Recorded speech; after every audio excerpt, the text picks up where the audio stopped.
is up, guys, and welcome to the VisualWood podcast, episode number 13. And I am here with Wooden Potatoes. Hello, everyone. I really feel like there should be like explosions and confetti every time you say "What is up?" and welcome to the VisualWood podcast. Like it would just roll off so well. It's like, yeah, like a massive celebration. That would get people hooked, man. Yeah, man.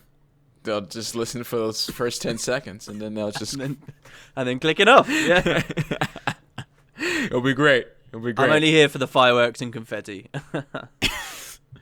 All right. Well, what's been going on in the Guild Wars 2 realm? What you asking me specifically? Everything that's been going on? Yeah, I'm the one that usually hosts. I can sum that up pretty quickly. We had a patch in PvE. Yeah.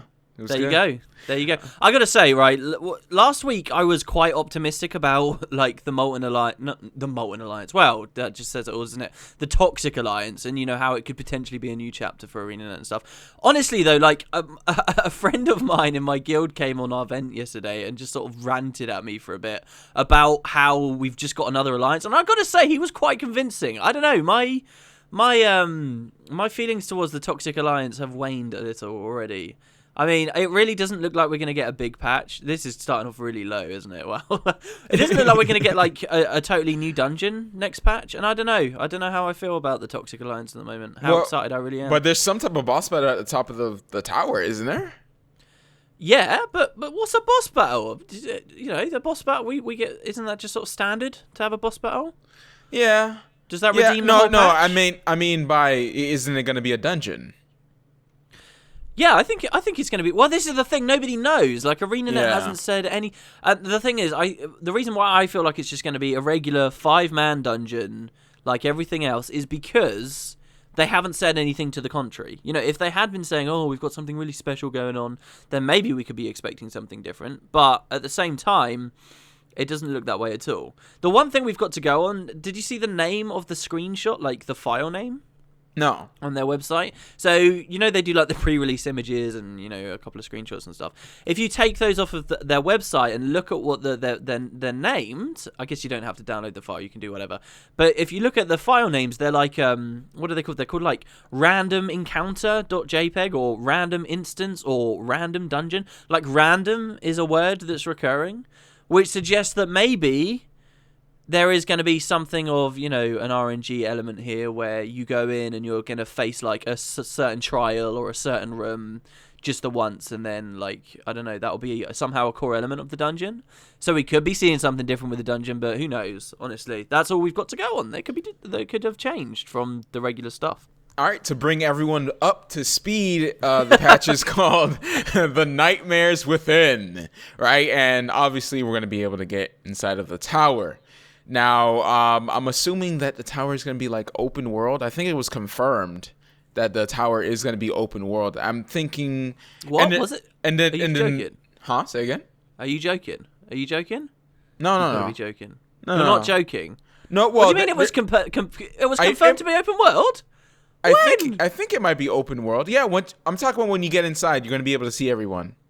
Oh, like it's going to have like a little hub area in there. Yeah, not that it's going to be outside of the tower. If it was open world, then my entire rant just now would have been for nothing. No. And then I think the rooms are going to be instants. Right, okay. Okay, so I'm thinking that there's going to be just one big area for the tower. You know, like I don't see them splitting up the whole crowd into like different sections inside of the tower. Yeah, and if you look at like the trailer, it doesn't look like there's too much going on in there. Right. I was like, why does it look so hollow? It looks hollow. It looks hollow, but it doesn't even look like expansive in there. It just looks hollow with a tree taking right. It's like, wow. I thought it was huge, but it seems like it's not. It looks like it might be something like the Queen's Pavilion. You know, just some big circle. Oh, if that. You know, and even that one was really, really big.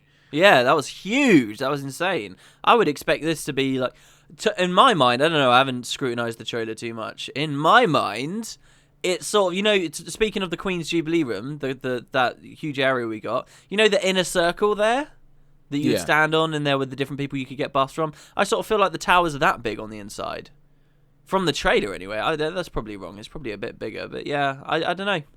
I would definitely like some type of progression to climb the tower. I mean, I would definitely like some, like hidden way, like no one knows how to climb the tower, and then people just have to figure it out. I would love some of that to be with this tower. I used to play this old game called Icy Tower. Have you ever heard of Icy Tower? No. Icy Tower was the greatest platformer ever, and the entire idea of that entire thing was just jump up. It was basically you're climbing a tower and the camera keeps moving. Like those Mario levels where the screen is locked and like you can get caught at the back of the screen if you're not fast enough and you die. Yeah, it was basically that, but a tower going upwards. Greatest game ever. If Guild Wars 2 made the Tower of Nightmares, Icy Tower, calling it now, greatest ever. Everyone will be loving it. Well, what about just a humongous jumping puzzle all the way up to the top? Oh, yes. Let's get it done. Jumping puzzle, baby. All the way up to the tower, and it's like extremely hard. Oh, man, people basically would just hate that. I think that they'd hate it because they'd be like, oh, this is meant for Super Adventure Box. Like, it's like, because Super Adventure Box is a thing, people have an excuse to rage if there's heavy jumping puzzle-oriented content that goes elsewhere in the game. Or a clock tower. Don't you think? Yeah, well, yeah, but then the clock tower was just one small part of the larger update. Yes, yeah. For people that were listening last week, I had a cough. For some reason, I've still got a cough, and I have no idea why. So, but yeah, I'm not actually ill. Thank you for your concern, Matt. But yeah, like the clock tower was cool, but then it was just a part of Halloween, and I think people are okay with that. But then actually, think about that, man. Do they really want to add another tower that we jump to climb up?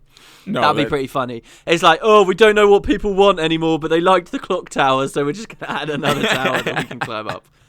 Oh gosh, I don't know if people love the clock tower. I mean, they might say, oh, the clock. Some people haven't completed it yet, and me, I've mastered it already. I'm the master. I've definitely mastered it. Once you can complete it on your first try, I think you've mastered it. And yeah, I don't think people would like that if they add like the only way to get to the top of the tower would be a jumping puzzle. But I would like to see like some type of coordinated team of people going in, and you get to, I guess it could be your own instance. And maybe no cap. Maybe they raise the cap to like 10 people, and you get like that'd be groundbreaking. That'd be crazy. And it's like a big open area, and then you have to work together with your guild to kind of get up to the tower, and everyone can kind of just work together. I mean, it'll be weird to do, and it doesn't really fit into what Guild Wars 2's style is. But I just like stuff that people don't just get right away, because it seems like that's what Guild Wars 2's Living Story is all about. Like, you just get it right away. It's just like you go in, okay, here's where to go to get this achievement. Boom, you get it done, and you log off. And it's just like, ah. But I don't know. See, here's the thing, right? You say that. What are your feelings on this latest patch, the one that we can currently play outside of the tower? Because last night I really got hands on with that and just like finally managed to settle down and play it quite a lot.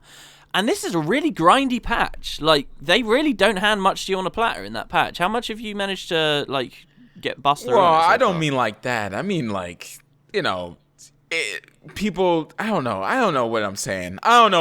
But basically that patch was a bit disappointing. I don't mind the grind. I don't mind the grind, but the rewards aren't good enough for it as well. So. I do sort of feel like a big thing of the current patch that's gone in the game was a lot of people got excited about the idea of the heal skill. The heal skill could be interesting. It could do some cool stuff for gameplay. I finally got it yesterday. And you got this crazy disparity between the two methods of acquiring it. Oh, do you want to sink tons and tons of hours into collecting spores and then 5 gold on top of it to get the thing? Or do you just want to spend 25 skill points? It's ridiculous. Of course you're going to go for the skill points.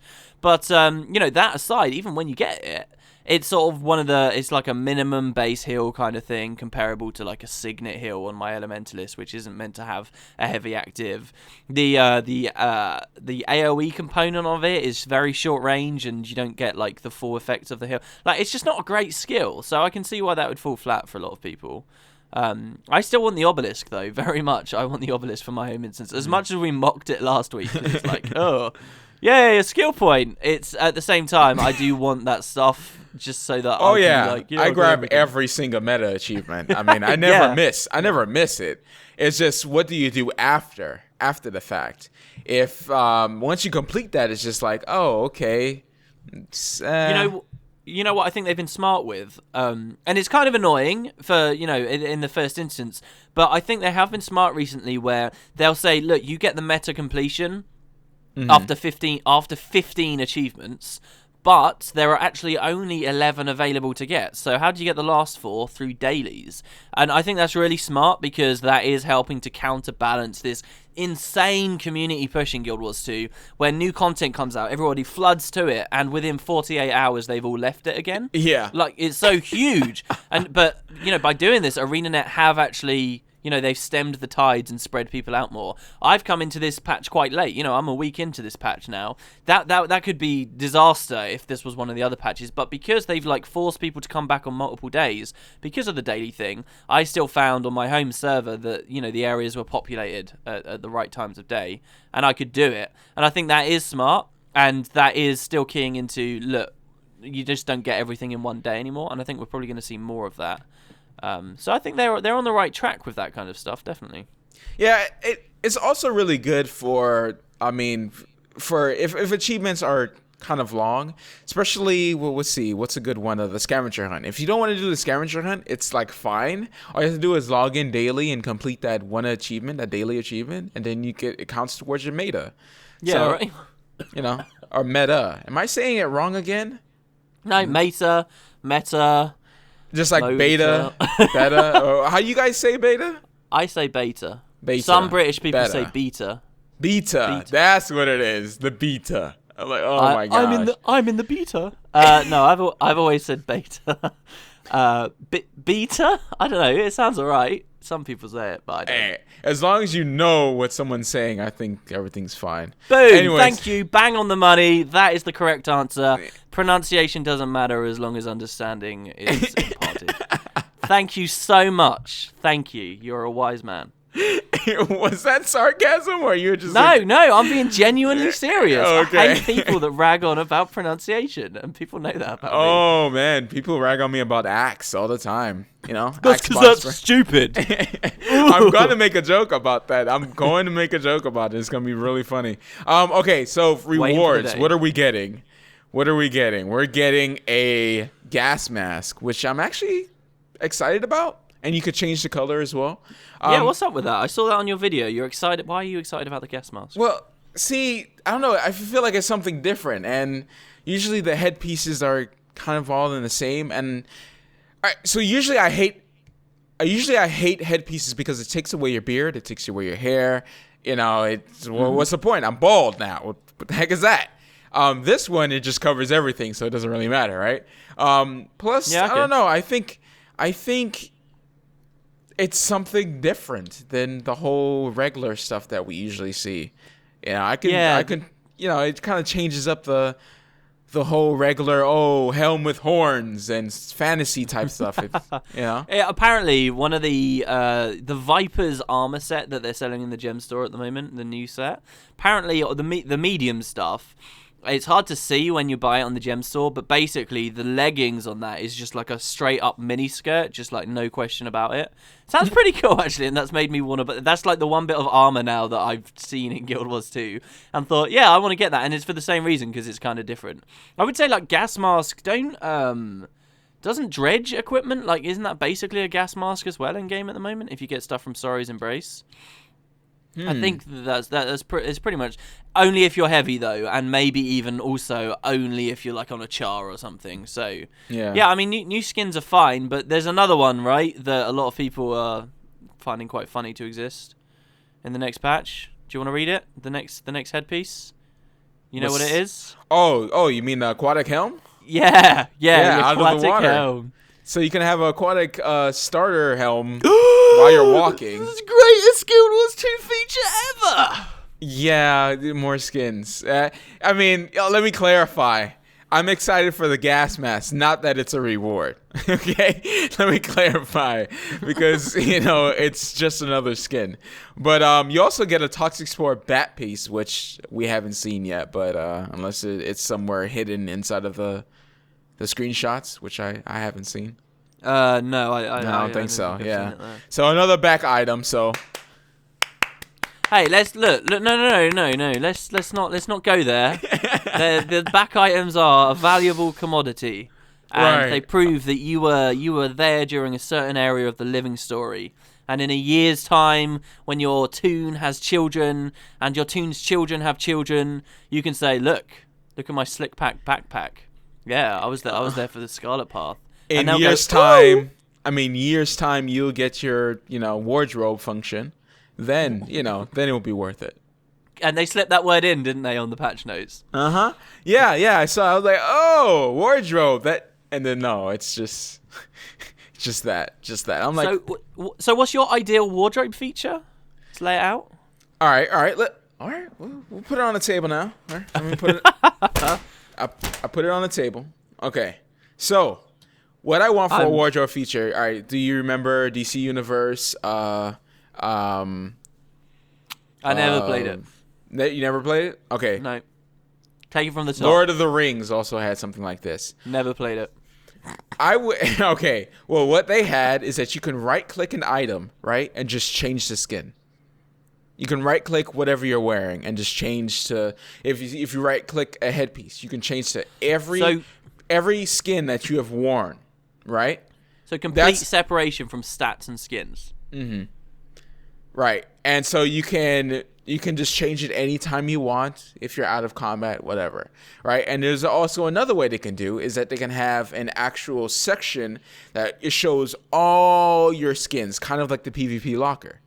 I would like something like that. I think if they put it in Guild Wars 2, it'd probably be like the PvP locker, and you could just see all your skins. So skins are like full unlocks, basically, account unlocks or character bound unlocks. And then you just cycle through them whenever you want. Yeah. That does sound pretty good. And I guess this ties into why you don't like transmutation stones, because transmutation stones are basically a clunky way of doing that wardrobe. Yeah, you have to pay for everything. I mean, I have 100-something stones of transmutation stones that I can't use on my level 80. Like, it's just, it's ridiculous. Why do I have to pay to make my character look cool? That is the worst system ever. I hate it, and I've said it many times. I'm pretty sure you guys are tired. I saw this crazy conspiracy theory as well, which means this is obviously very, take this as absolute gospel. This crazy conspiracy theory said that the fine transmutation stones, the level 80 ones, were no longer dropping in game. Like, it just wasn't a thing that, unless it was from a Black Lion thing. But you know how you used to pop a daily and you'd have a chance to get a Black Lion item, a Black Lion salvage kit or whatever. Sometimes it would be those fine transmutation stones. Crazy conspiracy theory says that they just don't drop anymore, apparently, and that ArenaNet are doing it to sort of strong arm players with the skins and stuff. And I guess we'll know, okay, if you're sitting there and you just heard me say this, and you just did your daily and you got a fine transmutation stone, leave it in the comment section down below. And then we'll know that it is a crazy conspiracy theory. But yeah, I thought it was pretty interesting, especially if they did drop that from the loot table. All right. Also, we have brand new minis, right, to the bunch. That's exciting for you? I don't care about minis anymore, Matt. I don't care. Not since mini sparkles. What was the reason again? It's because I had a perfect collection of special minis. The sparkles. Every single one sunk so much money into this game, so much money in the Black Lion store. Take the money, please. I just want to keep my collection going. Many sparkles, boom. Oh, now you've got that tiny little tab there that you will never fill in. They do the same thing with the PvP lockers as well. Like, they'll tie Black Lions up. The molten gauntlets for PvP, I did so many tournaments during that time, but I never got the lucky RNG to get my light molten gauntlet. So I now have a perfect tab of all these skins for light armor except that one sodding gauntlet. And it makes me not want to spend any more money to get the skins as they come in. So stupid. They need to separate that stuff. It needs to be... It can't just be one special minis tab. It should be special minis which, can be acquired and remain still able to be acquired, like the guild golems and like what's the stupid cat? I don't like cats. What's the cat that you get with the laurels? Von Snuffles? Von Snuff, yeah. and the Geodelf guy. You know, all those minis that you can always get, they be in their own special tab. But please put the exclusive ones just away, and so that people feel like, you know, they actually have collections that they can work towards. Because otherwise, yeah, I don't care about minis anymore. I'm such a sour sausage. But yeah, a sour sausage. Delicious. You go to the market, you buy sausages. Sometimes they got like little jalapenos in there. Sometimes they got lemon sausages. Sausages, dude. Like, I'm so weirded out sometimes. Sausages. I do like some sausages, and you know, some sausages are just like to die for. Especially when you go to the hot dog stand and you get a sausage instead of a hot dog. Like, who cares about hot dogs when you can get a sausage? I mean, really. Right. Yeah, man. I don't like hot. There's like an American obsession with hot dogs. No. Most of us like sausage. Well, I can't speak for everyone, but like hot dog is so American, dude. Like, it's American up the wazoo. Of course it is. But I'm saying we have sausages, and I get sausages, and I put all sorts of stuff on there. I used to hate radish, yeah. Radish, and now I just. Oh, man, I loaded up with everything. Radish and sausages. I've never had that. Radish and little potato sticks. Little potato sticks on there. Oh, it's absolutely good. But the reason why, like, sausages, like, they use the skin, the intestines, or what was it called? Yeah, sausage is just, like, mashed up pig, basically. It's pork, so it's just, like, all mashed up. It's like offal, isn't it? Basically? But it's covered in like the intestines. Yeah. The skin of it. Yeah, you're eating an animal. I mean, at some point it's going to seem disgusting. Yeah, but it's just, the skin though. It's just like I'm thinking about it, and it's just like, I was like, I'd rather just see it cooked. Tastes so good. I know. Oh my god. I know. It's like there's that what's that thing that's cooked in blood? And I'm not talking about blood pudding, but there's some other very meaty dish that is basically, I think it's like a Japanese thing. Maybe you have it with rice or something. But basically they just cook this stuff solidly in blood so that the blood just congeals all around whatever the food is. And apparently it's delicious, absolutely delicious. And the second you stop and think, oh, I'm just eating blood, you know, chewy blood, it sounds horrible. But actually, you know, it's... And I think this springs to my mind because it tastes like sausage, so... Yeah. The blood tastes like sausage? Yeah, man. Yeah. Okay, it's we're like moving people on. Eat bone marrow as well, right? You like suck bone marrow out of bones. So the tri-key chest is coming to Guild Wars 2. You get to get 3 keys. They drop from the people in the towers, and you get to open up this chest that gives you special rewards. Probably blues and greens. Let's be honest. I don't know what you're talking about. I always get exotics from those chests. Really. Like so many people complain in Guild Wars 2. Twilight Assault, you got things from those chests. Yes, yeah. People always complain in this game. Oh, I get such bad RNG. Oh, it's always blues and greens. I don't know what people are talking about. I always get gold, at least a gold. If I've give me something significant. Jumping puzzle, you get a chest at the end. You get a gold from it. I don't know where people are coming from. You always get a gold from it. You complete like the Aura chain, you know, that big chest, gives you like 6 items, 6 golds. 6 golds straight away. Or like 6 blues and 1 green. Okay? I don't even want to hear that. The last time I got a gold in the chest, oh my gosh. I genuinely did get when I was doing the patch that's currently live, I killed a champion crate yesterday and got an exotic drop, and it was a terrible exotic. It was like of ogre slaying or something, and it wasn't even level 80. But it was shocking. To get an exotic as just a random drop is pretty crazy, right? I think I've had like 10 maybe tops since I started playing, just from random drops, not in fractals or anything. And yeah, it's a real eye-opener when it actually happens. I got a lot of exotics and fractals when I used to do a lot of them. Yeah, from chests though, right? From chests. I suppose from drops. I've gotten 2 exotics from like regular drops, like when I was farming in ore, like just exotic. I'm like, whoa, what the heck? Yeah, I think one of my first exotics ever was a named exotic, and I sold it on the trading post like 4 days after launch for like 75 silver or something, and I was an Arthur boss. This was like when precursors were like 5 gold or something. It was a good day. Oh my gosh, precursors were so easy. No, but they weren't. That's the other thing, though. They weren't easy. They were 5 gold, but how are you going to get 5 gold that soon after launch? You're going to buy gems? Why? Well, gems are worth barely a gold for 40 quid's worth at that point. It wasn't. It was just as hard to get 5. Maybe not just as hard, but it was still incredibly hard to get 5 gold then, as it was to get as it is to get 500 gold now. Because as you battled for that 5 gold, everyone else was battling for it. No. Otherwise, everyone would have. No, I fully believe that. If you were properly going for that 5 gold, everyone else was going for it at the same time, and it would have been bumping up. I'm not saying it would have been impossible. And if you were really wise and maybe flipping stuff on the trading post, in that initial turbulence, it could have been easier.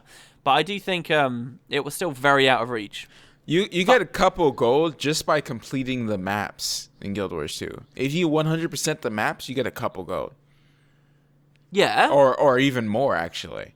And if you're selling everything and you're not like salvaging or anything, you'll have enough gold to buy. Definitely. Yeah, I reckon you would get about 5 gold, but you got to consider as well early on. There's a lot of other expenses that go into your character and your account in terms of the in-game money that initial world completion is being spent and sucked immediately up on, that now you don't have to worry about. But back then you did. And a lot of other stuff, if you're thinking about selling stuff on the trading post at all, everything else is devalued terribly early at launch as well. So it's not like, I got an exotic from clearing this map, so now I'll just sell this. Oh, look, I got a gold, I'm already a fifth of the way there. Because nobody had the money to spend a gold on that original exotic. They would have spent 20 silver or something like that. I don't know. I obviously perception gets warped over time, but I do still think it was really hard because I remember seeing that stuff and I was playing solidly at launch, and it was incredibly difficult to get that amount of money in that amount of time. Now, nobody had the foresight to know that it was going to be oh, you don't get it now, then you'll never get it because it's going to be 1,000 gold and everyone's going to buy them up and manipulate the market and just buy every single one that exists and then put them back up at an inflated price. But still. All right, December 10th balance patch is coming out. A December 10th balance patch. Oh, yes. Oh, yeah, and it's going to change a lot of stuff now. I guess we can talk about our own classes that we play most of. Go ahead, because, the Elementalist page is always 2 pages long, so... It's because we have so many skills, and ArenaNet love us, and they hate Guardians. They obviously do, because we're the smallest in this whole patch. We are the smallest. We're not overpowered. We're not overpowered. We're just tanky, supportive awesomeness, and we have damage. We have damage, just not a lot. And they're trying to fix that actually, and they're not really fixing much with it. I gotta say, really, they're giving the great swords a 10% buff if you trait into them. Yeah. No, a 5% buffs, because it was already 5%, and then now it's 10%.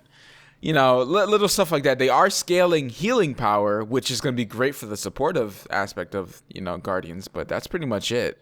Our Pure of Heart is going to go from 25% to 40% scaling on healing power, which is amazing. That is pretty nice, yeah. But other than that, really, there's not much that's going to change Guardians from doing so much damage. Yeah, go on. When you look down a list like this and you read the trait names, do you know exactly what they do?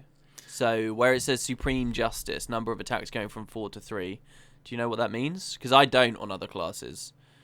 I can't just read trait names and just know instantly. Yeah, for the Guardian, yes I do. But I think this is the one.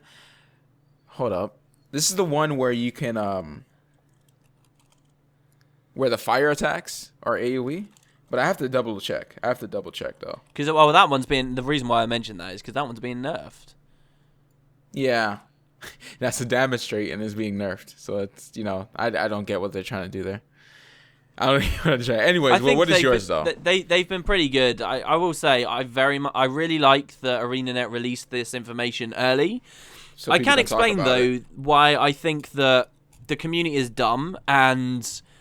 Everyone thinks other people in the community are dumb, but, there's some tangible stuff here that your average player just completely misunderstands. And for that reason, I think, there is risk that some things are going to get nerfed before they get a chance to shine. Yeah. So for Elementalist, the Earth line for Elementalists has always been something that people just mostly ignore, okay? Some people try condition damage Elementalists, and funnily enough, Elementalists, because of one of their traits, get very, very high condition damage. Very high, because they can stack toughness and Condi damage together. Which is interesting, but Ellies don't really have great skills for Condi damage, and anyone that tells you they do really well as a condition damage Elementalist has never played a Necromancer or a Nades NG or any true Condi spec. Because anyone that has played and compares that to how an Elementalist does Condi will just, tell you that it's not even half of what the other classes are offering. So, Earth has very rarely, if ever, been used.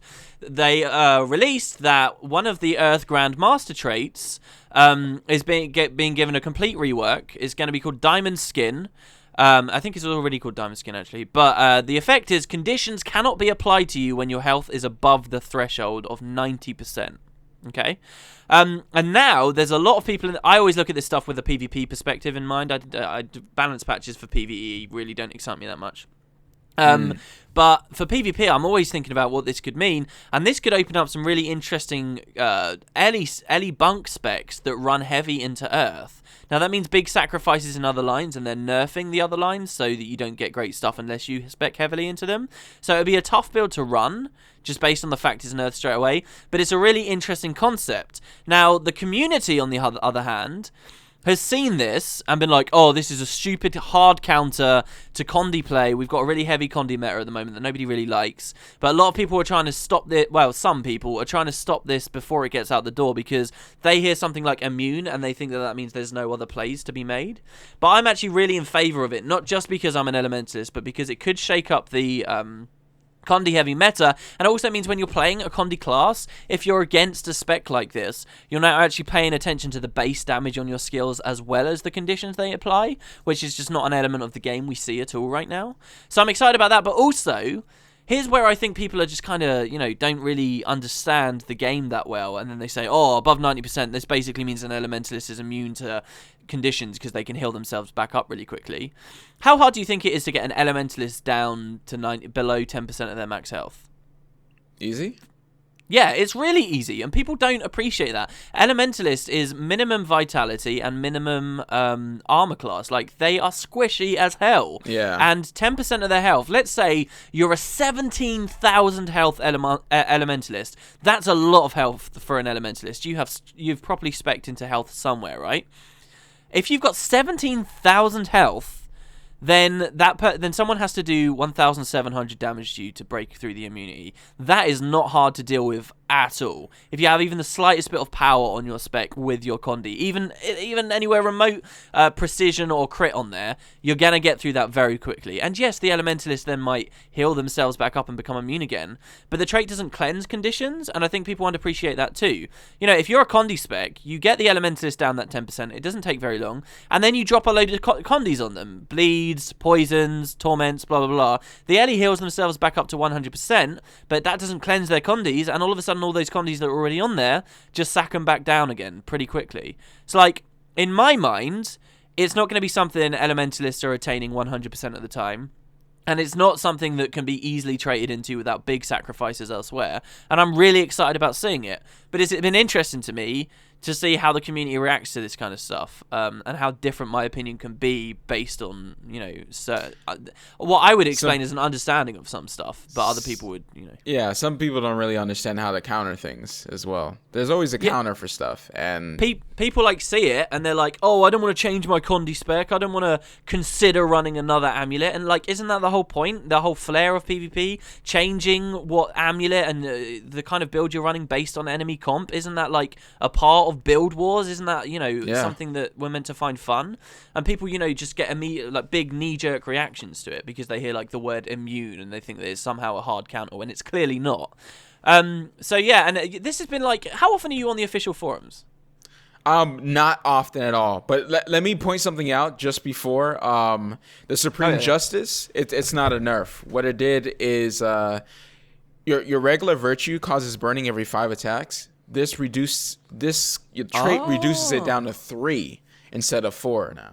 That's cool. Yeah, so extra burning, I guess. But you've got a trait that means you do 10% more damage to burning foes. Yeah, so if I keep having burning on them, I can do 10% more damage. So you have both of those. That sounds pretty cool. And you've got a trait that does like 20% more damage while you've got Aegis on you, which is pretty intense too.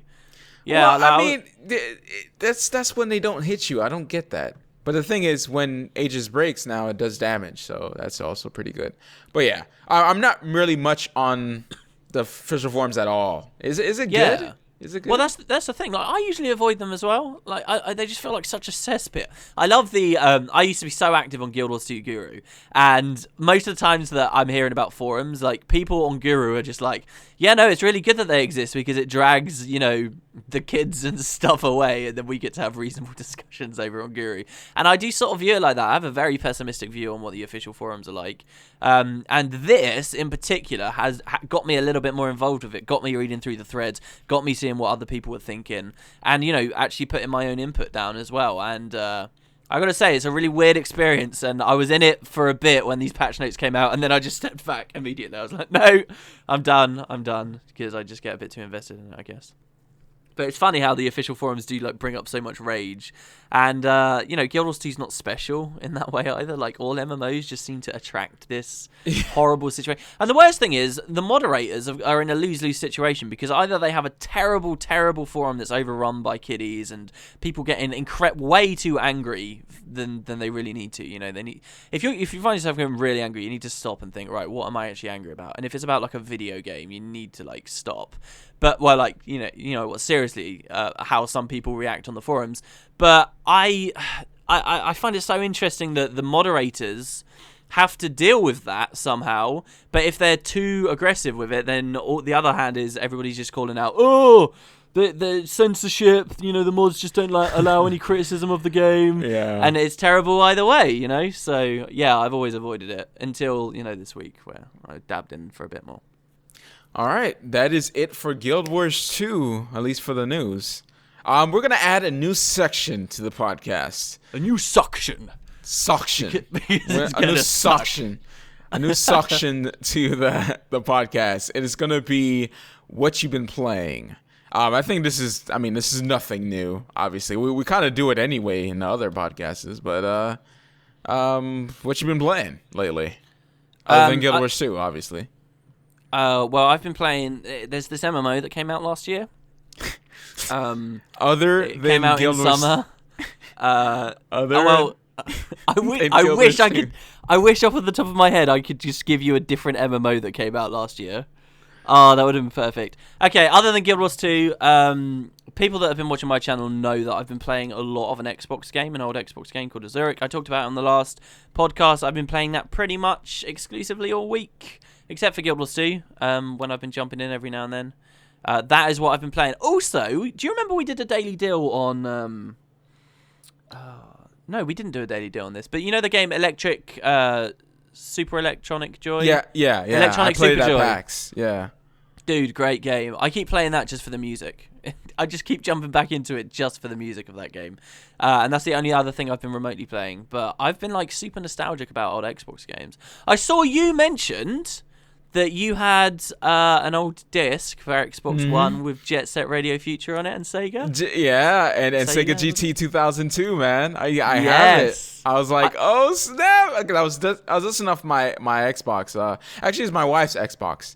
I had a bunch of systems, but that's what's left, and I have to kind of buy my collection back again. I'm getting back into some retro collecting. So I was getting my Xbox out. And I have a bunch of old games. She actually had Capcom versus SNK 2, which is kind of a rare game. Okay. I wish I had Marvel versus Capcom 2 as well. But lots of cool games. I still have the Xbox Live free month card. I still have one of those, unscratched. Really? Wow. Yeah, for my Halo 2.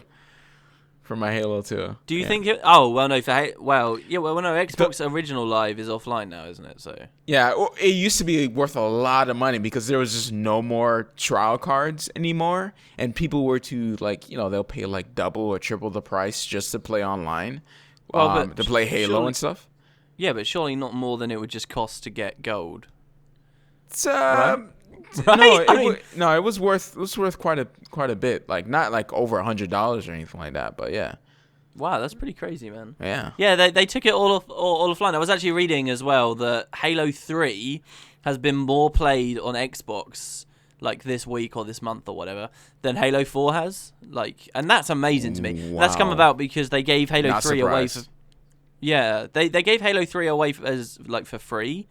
Like last month, and it's not been free since, but just that like 1 free week or free month that they offered, everyone's just been going cuckoo for it, and it's had loads and loads of players, and I don't blame them. I loved Halo 3. I played Halo so 3 much was of it. one of my favorite Halos, man. It was just perfect in every single way.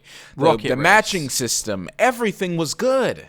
Everything was good, and they introduced the Forge and everything, and then I love ODST as well. And I got the Recon helmet. Don't you say ODST is bad. Don't you say No, ODST I is loved ODST. I got my Recon helmet, man.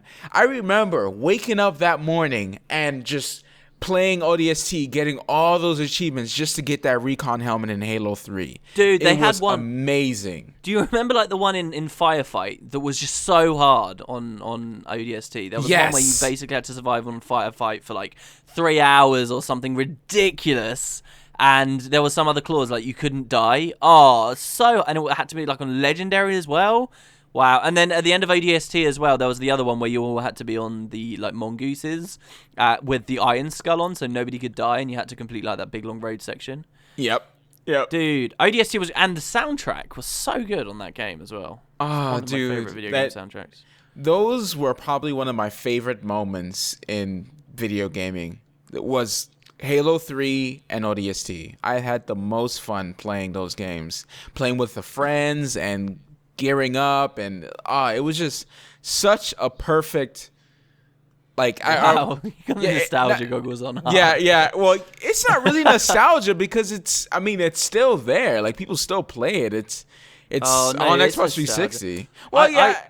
I saw a screenshot of a guy holding a missile pod, and I'd completely forgotten that the missile pod existed. And then as soon as I saw that, I was filled with nostalgia. I was like, "What? Oh my god!" The old maps. Come on, don't you tell me that you can't think of some of those old maps and just get nostalgic straight away. Oh, of course. Sandtrap. Obviously, especially back at the Combat Evolved days. For people who don't understand, a Recon helmet is a helmet that was only for developers. And they released it. Fans. Yeah, fans just really wanted it. So they released it for people who like really, really were dedicated to defeating the legendary modes, I guess you can say. Yeah, it was in Halo 3's early days. It was like this extra thing that only the devs would wear, but they gave it out after contests and stuff. Mm-hmm. And slowly more and more people had it, but it was like this really rare thing to see. Then they released what was basically meant to be an expansion pack for that game, but Microsoft strong-armed them into selling it as a standalone product, which led to it getting worse reviews than it deserved. But they released ODST, which was Halo 3 ODST. It was in the title. It was basically, just an expansion of the third game. And if you did like all the there were specific types of achievements, weren't they? They were like, they weren't VidOc achievements, but they were like 7 achievements or something. Yeah. You had to do them all, and then it would unlock content for Halo 3, and it would give you the special dev armor and stuff. It was great. It was great. Well, I have been playing Super Meat Boy because that is going to be the next game that I do like the whole visual show. Time. Man, how did you miss Super Meat Boy? Such a great game. Yeah, I just didn't play it, I guess. I don't know. Like I saw it and I watched a few videos on it. People are raging at it, but I just never played it. So I'm doing the video on that, and yeah. Wouldn't you agree fun. Though, right? Like, was your impression before you played it that it was basically just a rage game? Yeah, it was like, okay, it's one of those really hard games, kind of like the Impossible game, made to make you rage. But it really has a lot of character. It's way more than that, good music, a little bit of story. The boss battles are interesting, like just so much there. Yeah. And then so much there after, obviously. Holy crap. Yeah, I mean, that game... The other thing a lot of people say about that is it's like got some of the best handling in a platformer. Were you playing it with a 360 pad? Yes, of course. See, I had the bizarre experience of like grinding my way through that entire game on mouse and keyboard instead. And when like I got into like the fourth world or whatever, or the one before hell, when I got to hell, because there's like hell and then the end of the world, isn't it, if I remember rightly? Yeah. That's the way they do it. Yeah, when I was in like hell, I got like super stuck, as you often do with that game. And I decided at this point, they've been recommending I use a controller the whole time. Why don't I use a controller? Plugged it in, gave it 5 minutes, couldn't handle it at all. Like the handling was so different. And then went back to mouse and keyboard. And you have no idea how it feels to try and like tap a button on a keyboard to try and like make you move slowly when there's only up and down instead of an analog stick. It's just terrible. It all depends on what you're used to, really. I grew up playing Xbox before I even got on PC to like really got into PC gaming. This is way back before Guild Wars 2. I used to have a PC, but it was never like good enough to play games, on max settings and stuff like that. So I never invested money into getting games and stuff like that. So I usually played Xbox, PS2, like everything, pretty much everything, and I always use controllers, so I got used to that. When I went to PC, now I still use my PC, of course, obviously, my mouse and keyboard, and I've gotten used to it. But then for these type of games, I kind of just plug in my Xbox controller and test that out. But it all depends on what you're used to, I think. It's if you're used to using your keyboard, then that's gonna be the better option for you. If you're used to using a mouse pad, a gamepad, then there you go. Yeah, I think as well, like, I was definitely, my first games were console games, but just that specific experience of Meat Boy, after you, like, because it's a lot of hours of gameplay, isn't it? I know that it took me hours and hours and hours to complete that thing. And if you spent so long on one game, that many hours in on one control scheme, it doesn't matter, like, what I was doing 10 years ago. At that point, I couldn't handle the controller, and it was really weird. But I managed to get through. I never actually finished it fully. So do you know about the bubblegum world? Had you heard of this before? No, I'm at the cotton candy world. Oh, right. Oh, is that what I'm thinking of? Yeah, that could be it, actually. Bubblegum Alley, I thought it was called. Is it called Cotton Alley? Probably, yeah. Okay, all right. For some reason, I thought it was called Bubblegum Alley. Yeah, so, like, and don't you only unlock that from doing the Dark World, or is that just regular? No, you unlock it after you beat the last stage. Ah, I've gotcha. Let's go to the questions. Do you have them ready? Question time. No, that's the last question bell. I was going to do a jingle for just question time. It's last question bell. Oh, what's the regular question bell? Amazing. Just like what the fox says, yeah. Epi Spec says, wow. Mr. Tribbiani Johansson, you mentioned that adding the unlimited harvesting tools into the Black Lion store took away something from the game itself by not having to buy tools anymore. What do you think would be a really good item for ArenaNet 2 put in the store? That's a great question, because what is taking away features, in my eyes, is something really handy to someone else. I think it depends a lot on personal preference, and I think they've been good so far in, meeting that. There is a lot of cosmetic stuff in there, and if you really think about it, those tools, the harvesting, it is an element of the game, restocking your harvesting tools. It is an element, but it's a very small element. And if there was anything that they were going to put in the gem store that would be like unlimited use like that would be this big incentive for people, that is the one thing I'd say that they could do if they absolutely had to go for something like that. Like, I wouldn't recommend armor that you can transmute to that will never break, that you never have to repair an anvil. That'd be an interesting idea. What do you think of that? Like, you buy for 800 gems a single item that makes a single bit of your armor never breaking. Whoa, $10 for one piece of armor? Holy crap. Well, the picks are, if you think about it, like all that other item, all the unlimited pick is doing is it's 800, they were 800 gems, weren't they? 800 gems for an item that now never breaks. So 800 gems for a chest piece that never breaks, and you can transmute it to whatever you want. I think that would be great for legendary armor, like, because I'll be wearing that all the time, so I can just use that and put it onto my legendary armor. So even if I keep dying in fractals or whatever it might be, it probably is gonna be fractals, because I played level 40 fractals the other day and it was just like yeah, and you need those repair canisters. So yeah, I I wouldn't mind that. I really wouldn't mind that. It would be extremely expensive, though. Wow. Wow. And I think when you get to that expensive as well, I think it would have to be that expensive because you're making such a huge part of the game redundant. But at the same time, when you get that expensive, it's the kind of thing people are going to rage about, pay to win and stuff. Even though in essence it's the same damn thing as the mining pick, it's just, more prevalent. So in general, I would avoid stuff like that. I don't like making redundancies in the mechanics of the game just for someone else's convenience. I think inconveniences are a part of the experience, Like, if they'd made the game with no waypoints are a convenience feature, but they take something away from the game. They take away how big it feels, and they take away a lot of the content you'd experience traveling from place to place. So, there's always a trade-off when you're going with convenience features like that. And in general, I would not sell stuff like that in the gem store so much. I mean, I bought it. So that shows how two-faced I am. I bought it because it was convenient, but at the same time, it is a shame when we see stuff like that go away. I don't have the answers to it, though. I'll just complain about what I don't like, and that's the life of a person on the internet. You got any thoughts on that? No. No? Okay. Next question. Carl Berber says, "Hey Matt and Joey, Daniel, WP, we gotta stop this. What do you guys think about player generated content for Guild Wars 2? Great idea, but hard to implement." Yeah, very hard. If they weren't thinking about it from the very beginning, I think that that ship has sailed, my friend.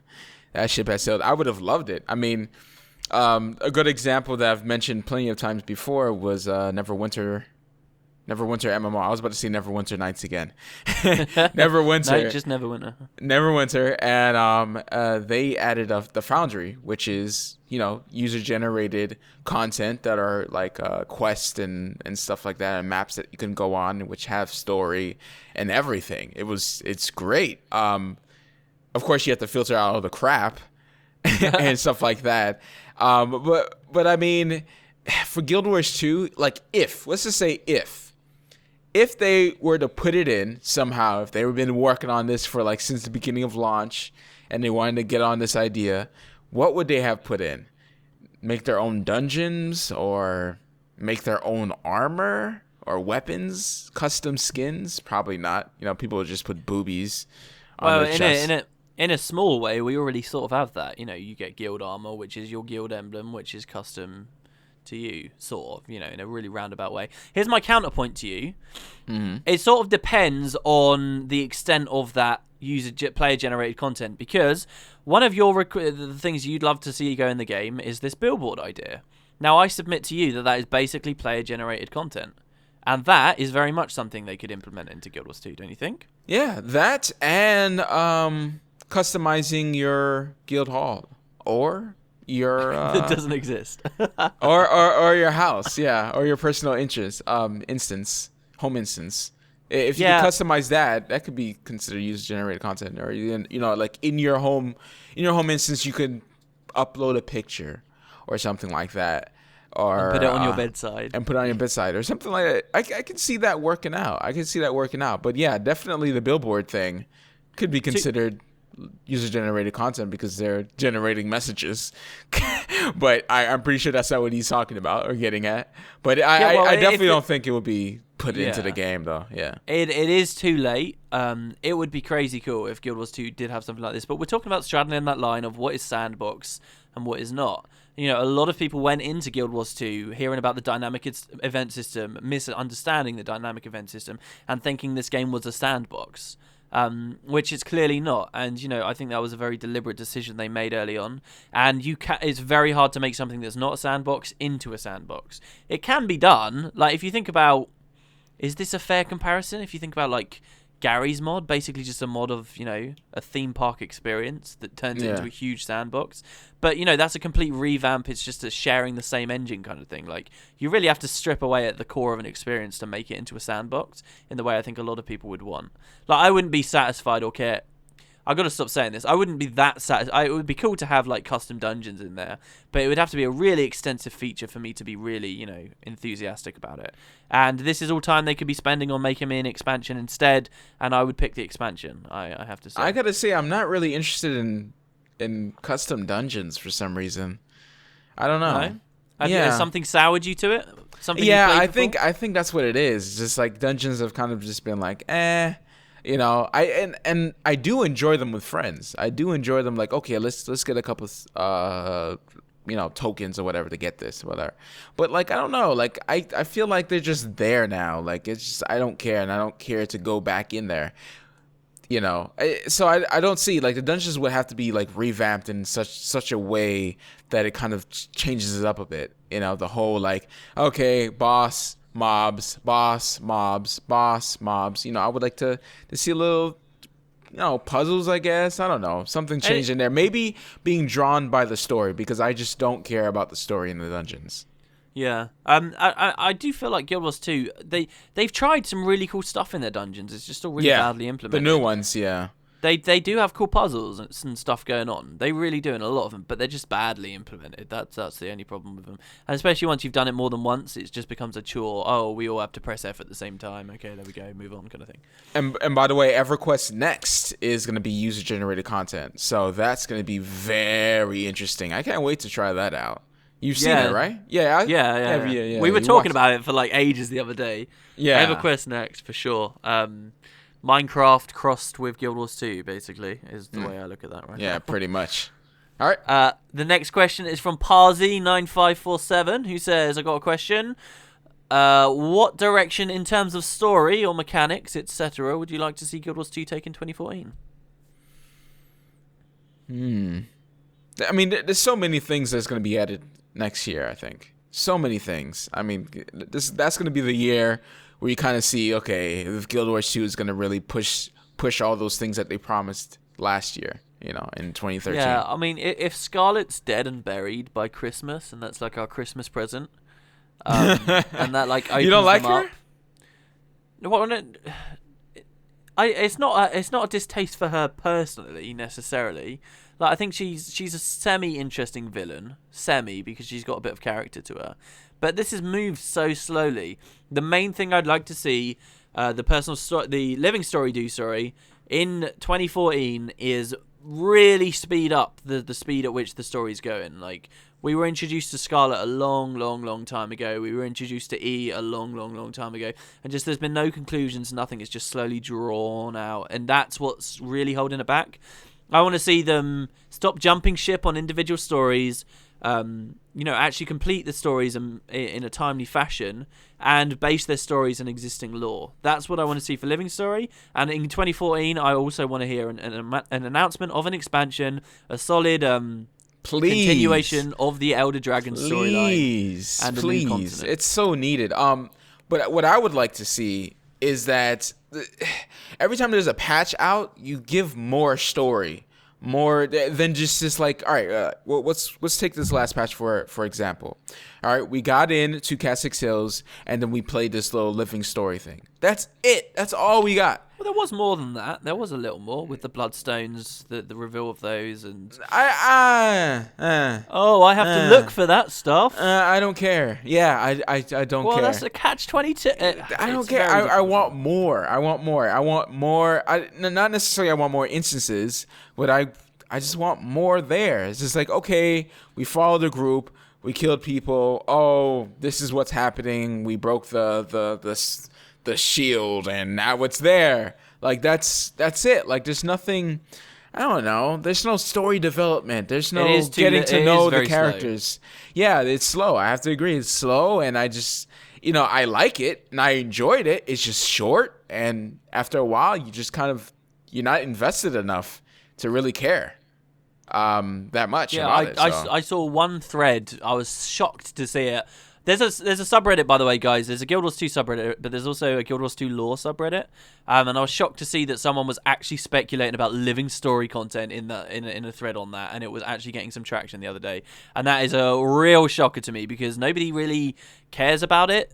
And it's weird because and I was saying this the other day to my friend, it's more indifference than outcry from the community. People are indifferent to the Living Story, so they just don't talk about it that much because they're not captured by it. And the word doesn't often, I feel like, get back to ArenaNet that this is a bad sign that people are so indifferent about it. You'll get the odd guy that's enthusiastic, and I try and be as enthusiastic as I can be, and I try and talk about where it could go, but it very rarely goes in the directions that it where it would be most compelling. Do you know what I mean? Yeah. So very little really ever comes of it, and I think that's a big problem.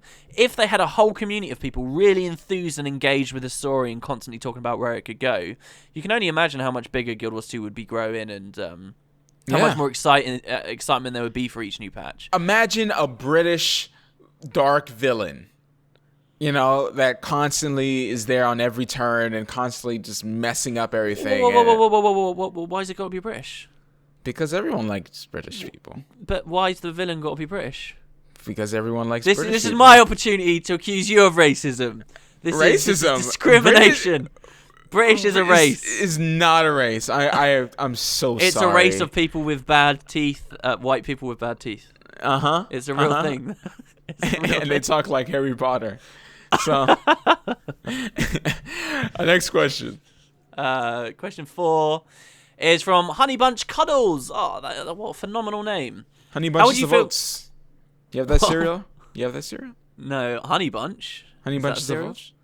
Honey Bunches of Oats.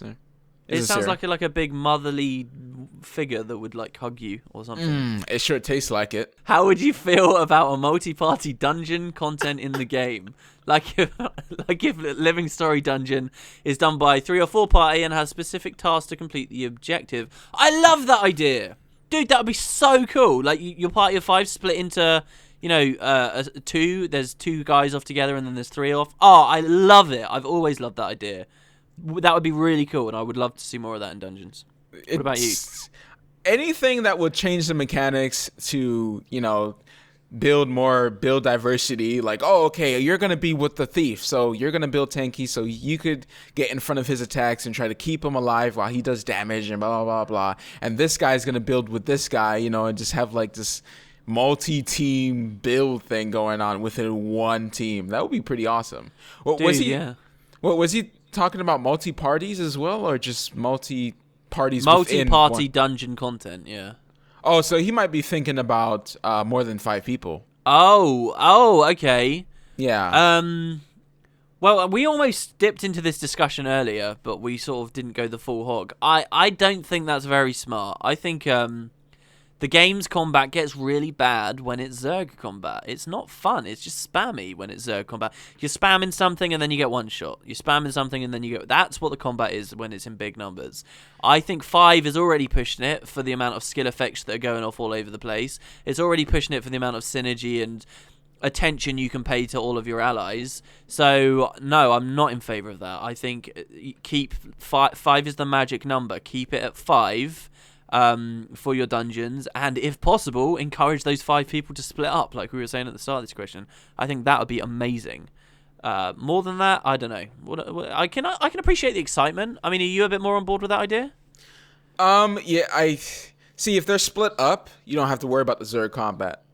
Well, and then there's the question: what's the point in the first place? Right. True. Very true. I would argue there, though, that you feel like you're a part of something larger while still seeing your own individual contribution, which is, a really strong thing that the game just doesn't offer. So I do still think it would be kind of interesting there. So yeah, they could do multi-parties in one instance, but each party is split up anyway, kind of thing. They could do something along those lines. But, we're getting into kind of an obscure idea here that I think would fly over a lot of people's heads. Yeah. But I have to agree with the Zerg combat, though. I mean, there's multiple issues on Zerg combat. The fact that, you only have five people that you can spread your boons to. You get lag. You get all this type of low FPS. So much stuff. But yeah. Yeah, for sure. The next question is from Just Too Easy. Hey guys, I know WP's spoken about this in the past, but I wanted to hear both sides. What's our opinion on questing in comparison to traditional questing? For example, I've recently gone back to play Rift, and after playing it so long, I found the traditional style of questing a lot more fun in comparison and takes up more time. I'd love to see them implement NPCs around the world that give you quests for items. What do you think? I'll let you go first. Do you know what my opinion is on this? I think you might have mentioned it to me before. I think we've talked about this actually. But for me, I do kind of miss it. The dynamic of quests are... So when I'm leveling up a character, I do all the dynamic events. I do every single heart, which supposedly is a quest, I guess you can say. And I'm underleveled. And I feel like traditional quests, you never had that problem where, you're under-leveled. Like, you do this quest, and you get a certain amount of XP, right? But I also like, to hear the other side is, I kind of don't like the fetch quest, but I kind of do like when it tells me to go inside of this cave and then kill this guy and then bring back his ear or something to him, and you receive like a gear, a really good gear for your helmet or chest or something like that, or a weapon. I kind of miss that type of feeling. You're getting a really good reward for your level or something like that, and you feel really powerful, right? It might be like exotic, for instance, in Guild Wars 2 terms. Like, you go to a level 20 quest, and you go and you defeat this boss, you come back and you get a gold or an exotic great sword, and you could do like a lot of damage, and you feel powerful for at least the next 3 levels, and I kind of do miss that. What about you? See, I think ArenaNet were trying to tap into that as well. If you think about the hearts, they were trying to tap into that, because you complete a heart, you speak to the guy, you get a reward. Right. And that reward could be that, but it just doesn't pan out. I think that's just an implementation issue, and were ArenaNet to do like a new zone or that had heart quests and stuff, with just some better balancing and more focus on the loot and what people want for that kind of weapon, it could work. If we ever end up in like a leveling scenario again with some kind of new zone or expansion. But in general, I think I really like traditional questing. I think Guild Wars 2 is half a game in terms of its leveling. Everyone loves its leveling, don't get me wrong, but I think it's half a game. I think the dynamic events are just enough to like spice up your adventure as you walk around the world, doing more rigid, more solid objectives in the form of traditional quests. I think traditional quests offer a lot more advantages for storytelling too. I think if they weren't scared to not have voice acting, there's way more freedom in the amount of text you can have in the game and stories you can tell in the game through traditional questing, which I would love to see come back. I think traditional questing only gets bad when there's an integer in the objective. So by that I mean, if it's a traditional quest where it says visit Beargarth the Bold to deliver an item, then it's fine. If it's visit Beargarth's 7 wives to deliver a thing, and then as you're going through, it goes 7 wives, 6 wives, 5 wives, 4 wives, like kill 10 bears, 9 bears, 8 bears, dig in 10 bins, 10, 9. If there's a number on there, usually that's a sign it's probably a bad traditional quest. I think you can have like maybe 1, 2, you go upwards of like 3 different things at once. But as soon as you're getting into the 10, 20 range, that's when traditional questing becomes bad, but it's not integral to what traditional questing is. And I think, again, the first game in this franchise was very, very good at its traditional questing system. That's what it was. It was traditional questing, but there were only a couple of quests in the entire game that were like kill 5 minotaurs. There were only so few. Most of them were just good stories, and they were excuses to walk from one place to another, basically. Do an escort, very basic stuff, general paradigms of what you'd find in an RPG, but they were fun to play because they had a lot of story going on with them. And if it was based in a world with dynamic events, where the dynamic events can cross your path at the same time, I think that really would have solidified what Guild Wars 2 is all about. Right. I think they shouldn't have removed traditional questing entirely. They should have just added to it. When that day came that they were like, oh, dynamic events aren't enough, what should we do? When that day came and they decided to do heart quests because they'd already had all this PR about how Guild Wars 2 wasn't going to have traditional questing, blah, blah, blah, and that was their vision, I think that was the day they made a mistake. I think on that day they should have just been like, look, let's do traditional quests.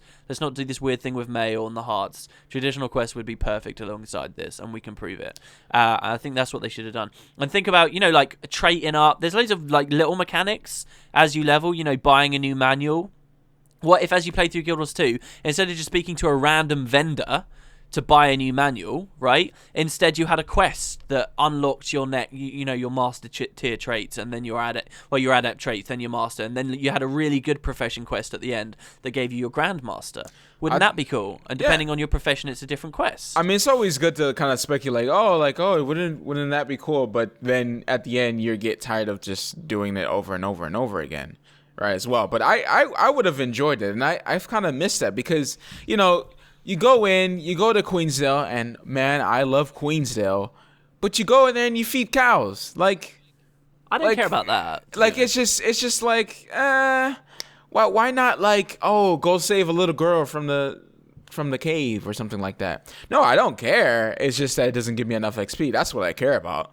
I care about not having enough XP, and then you're like in this middle ground when you level. It's just like, leveling is not as fun as it used to be, because before, in beginning, dynamic events was all over the place and things were just on an up and up. But yeah, I do miss it.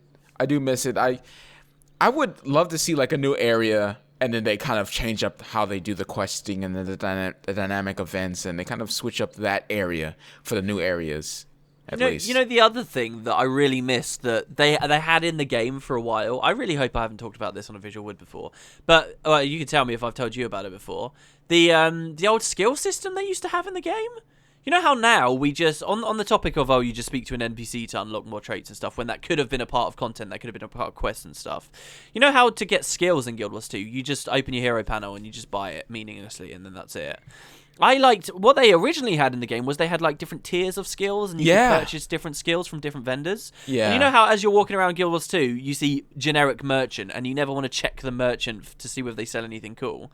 If they'd kept with that old system, spread all around Tyria, you would have been even more excited and encouraged to explore different places, because in different areas you could have different skill NPCs that sold you different skills. So, you want to buy Glyph of Storms, well, you can only buy that here in Mount Maelstrom, so you want to go on an adventure to go off and get that. And again, we're talking about, it would be less convenient, but I think for the leveling experience and, opportunities for playing the game, it would be far more compelling. And I love that idea as well, and then they just removed it. So much like convenience stuff in Guild Wars 2 that just wastes away the experience that we could have been having. Yeah, a lot of it is like that. This is very convenient, especially the way they do Living Story now. Well, they've been changing it a bit, though. That's right. And people like convenience, though, and you got to ask yourself. I try not to get too morose about it, because sometimes it's just, look, you're not a part of the demographic with this particular element of the MMO. Right. Dinko Delic says, how long do you think of sticking to Guild Wars 2 with this current plan of Living Stories without expansion in the making, considering new MMOs that are coming out? Do you want to go first? Okay, well, I think we've talked a little bit about this. About how you've packed your bag and this is your goodbye? Yeah. All right, leaving Guild Wars 2. Yeah, but, I mean, I've always been a guy who's played a lot of games. Guild Wars 2 is not I guess it would be the longest MMOs I've stayed with. I think it's a good place. I think it's a really good game, right? I really think it's really good, obviously.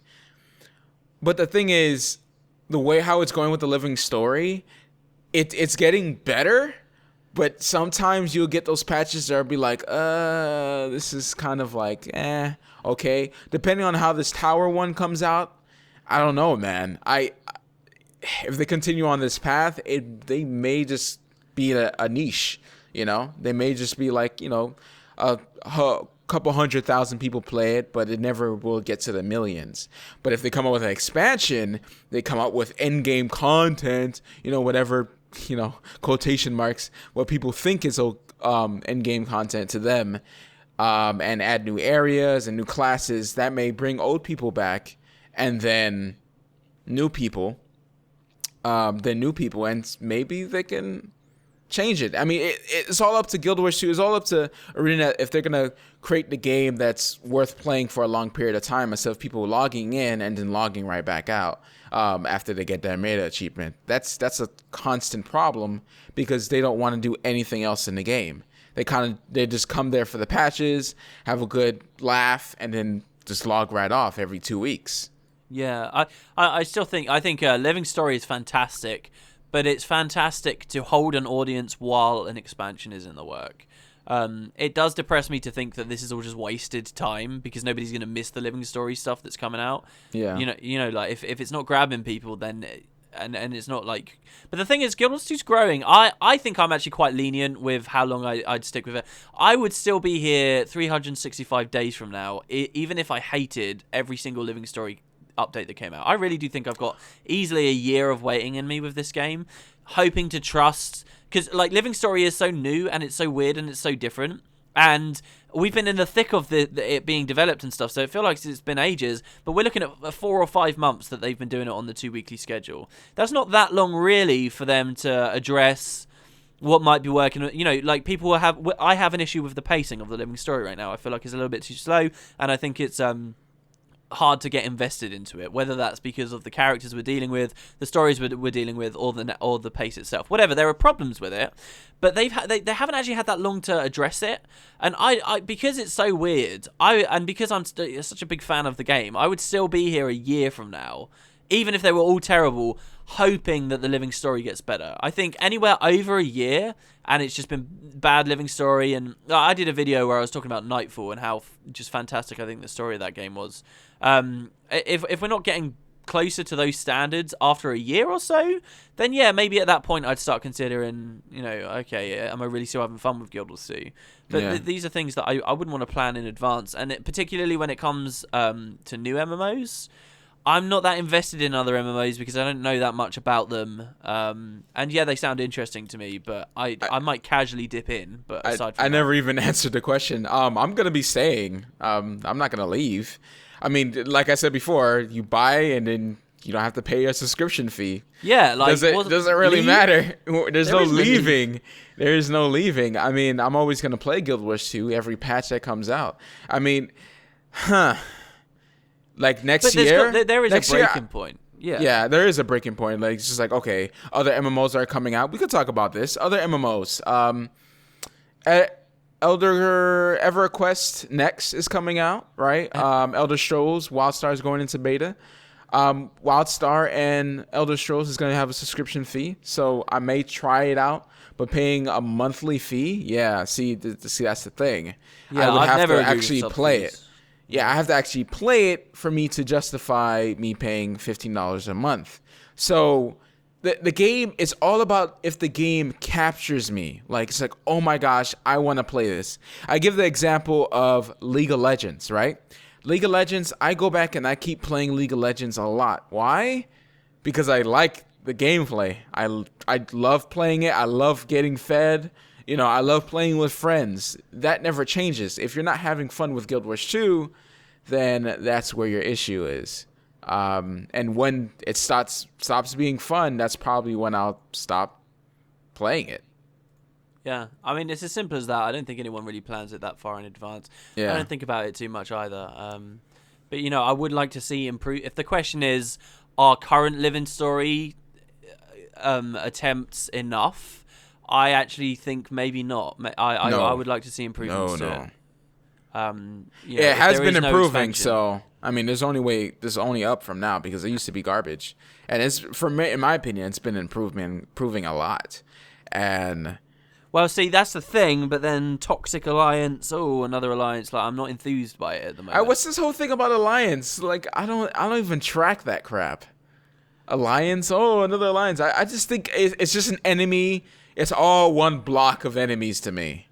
Like, and I just kill. The average person playing the game should know what's going on and care about what's going on, and nobody does. And why don't they? Because it's just another alliance. Ooh, And there are some people with theories. These alliances could all join together and they'd be a counter to the pact.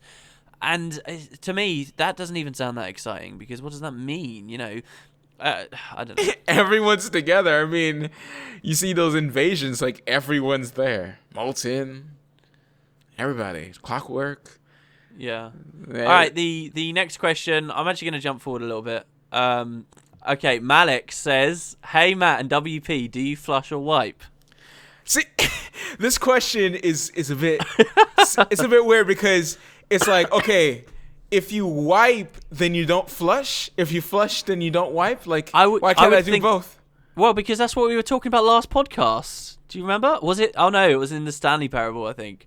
We were playing something and you said, "Do you flush or wipe?" Do you remember? It was in Raven that we were playing. Oh wow, remember. This guy came from Raven. So to me, this is a really obvious answer. You wipe, right?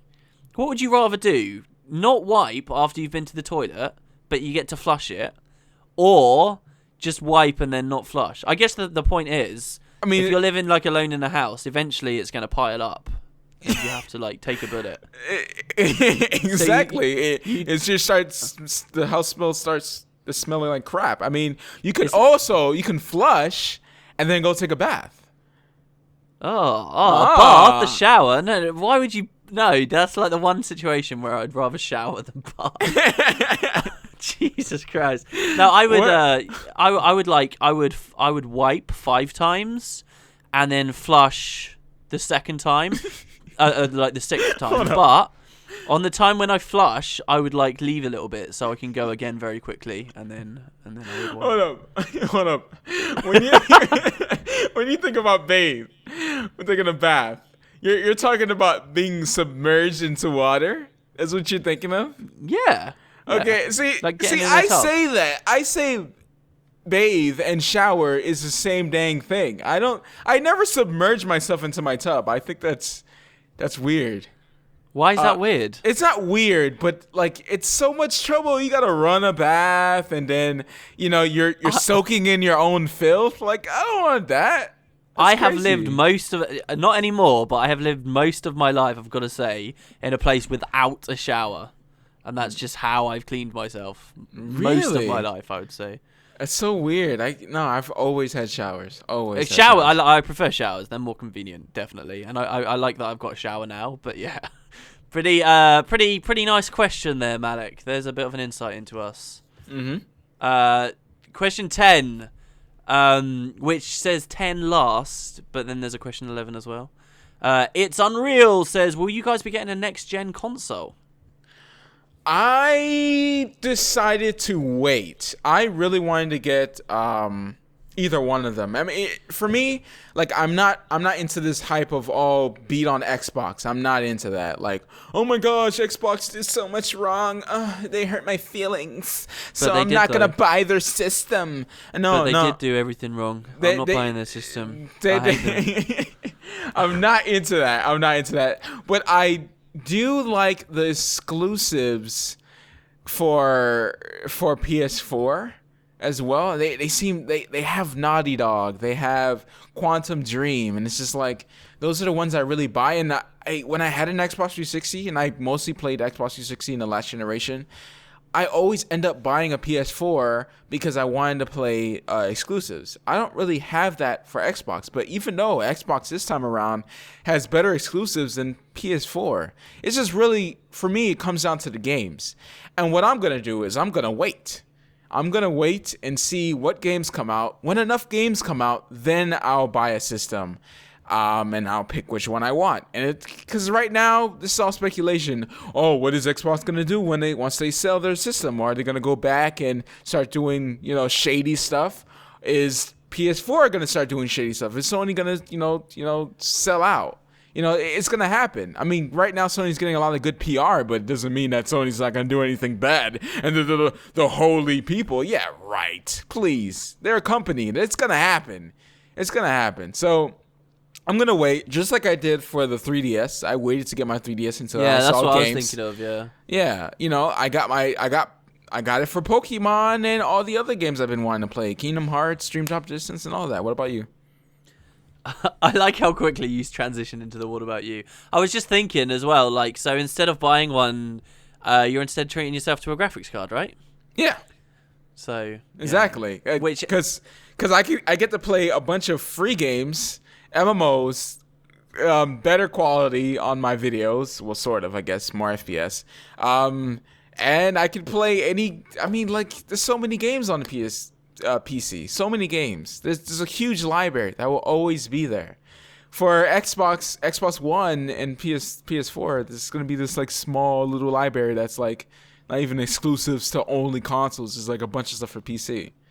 Some stats came out as well that this month or last month was the first month in years that PC sales or PC game sales outpaced those of the consoles in the UK.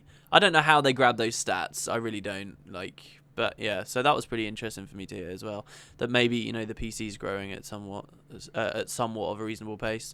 For me, I'm gonna sell my PC to buy a PS4, and a PS4 because the PS4 boxes, like if you buy a PS4 from the store, it's got like a proper carry handle on it. What do you think about that? Very cool. So you can carry it around like a suitcase. So I guess you're quitting YouTube because you won't be able to edit your videos? No, because the PS4 allows me to stream straight away. There won't be any commentary on any more of my videos, but I will be streaming Call of Duty footage, the new Lemmings game. Call of Duty footage. Is one of my So you're going to be playing Call of Duty Invasion? Modern Warfare 96? Yeah, 96. No. I'll be playing. It will be COD 4. Let's not go crazy. I'm not lying here. I'm not joking. This is COD 4. I'm playing the Alien Invasion game type. I'm going to show everyone how pro I am at finding. I do love the COD Easter eggs. The COD Easter eggs are so cool that they put out in their games. They're pretty awesome. But yeah, no, I'm not going to buy either. Sorry, that's my joke response because I'm not going to buy either for quite a while. But yeah, I mean, it's all about the games, man. It's all about games. All about the games. Is this last question? Last question? It's the last question. Ding ding ding ding ding ding ding ding ding ding ding. Woo! Riakada says, "How old are you?" If Matt keeps making that noise, 3 years old. I am. I forget my age. Don't tell me that. People say that. Oh, I forget my age. You're lying. You know I actually do. I actually do. I'm 24. You're 24 years old. I think. You look young for a 24-year-old. I gotta say. Yeah, I do. Some people think I was older. Some people thought I was like 29 or something like that. You were born in the 80s, right? 89. Yep, 89. So you're 24 then. That's some quick maths from me. Wooden potatoes. I'll be doing a maths section. Once I sell my PC, Call of Duty with maths. That's what but there's no commentary, so how are you going to do that? Like in the bullets I fire. The bullets I fire. So if it's 1+1, I fire one bullet, reload, fire another bullet. The reload means plus. This is riveting. Riveting. Yeah. Absolutely. If I crouch, that's multiply. And if I jump, that's divide. Divide is like level 3 stuff. That's, We're going to continue talking about this, right? Yeah. So Call of Duty math potatoes. It rolls off the tongue. It's great. So, how old are you? I'm 22. So I'm oh my goodness, you're young. Yeah, and we've talked about this before. Yeah. I like that I'm around you at the moment because I always feel old with most people I talk to. They're like, oh, you're 22. What the fuck? So yeah. One day I'll be 24 and then you'll be 26, so I still don't have to feel bad. It'll be glorious. Absolutely glorious. I'll be 23 pretty soon. But yeah, so that's how old we are, and that was the last question. Last question. So anything else? Not really. I don't know whether people can tell, but I've been dying this podcast because my throat is just killing me, and now that I'm thinking about it, it's getting worse. And I'm probably just gonna go to sleep very soon as well. Go to sleep at 12:43 p.m. For you, my time. It's 20 to 6 in the evening for me, and that's still pretty early. I'll have you know my bedtime was 6 o'clock when I was 5, and it moved up by half an hour every year of my life until I was like 13, I guess. I don't know, and then I just went to bed when I was. But yeah. If you want to leave questions for us to answer next time, leave it in the comment section below. Anyways, guys, I hope you guys enjoyed the video. If you did, give me a like, share with your friends, leave a comment, say what's up in the comment section below. And stay visual. Ritlock has no pants. Yeah!